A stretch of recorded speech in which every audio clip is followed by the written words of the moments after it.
Hey folks, it's April 1st.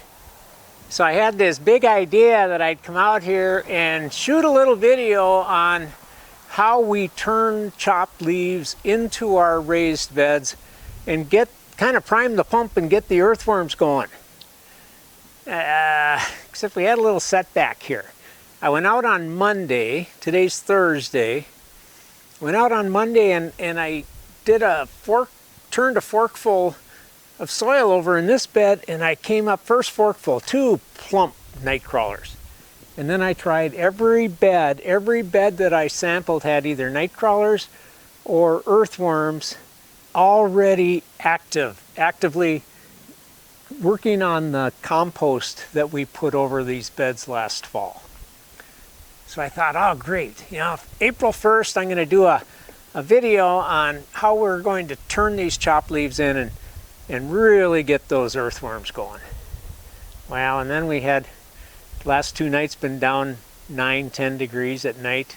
Last 2 days it didn't get out of the 20s for highs. Today right now it's like 37 degrees. So problem is the ground froze again.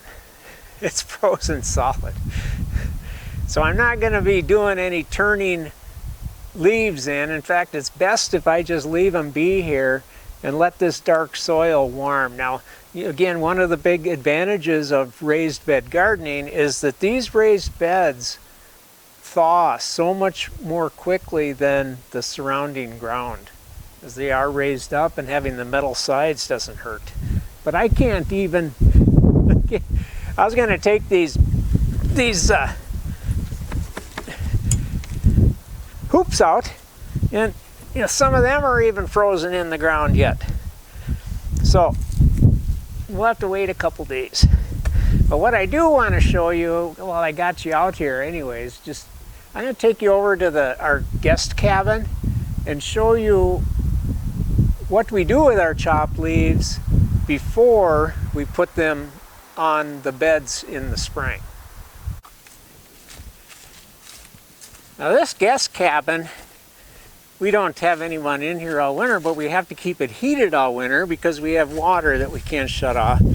So what I finally realized is if I put bags of chopped leaves all around that crawl space, or not always a crawl space unless you're a bunny, but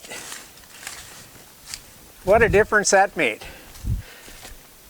By enclosing that space, now here it's a crawl space, I can get underneath here.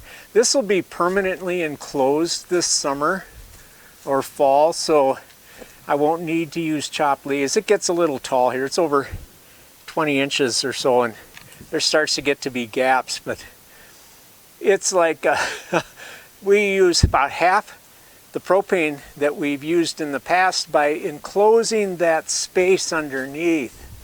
So these are all chopped. I ran over them all with the mower and then bagged them all up. So these are ready to go in the garden beds. Just not right now. So until the ground thaws, I think I might spend a little more time here in the hoop house. So, till next time, it's Mark again with Backwood Basics. Let's eventually grow together.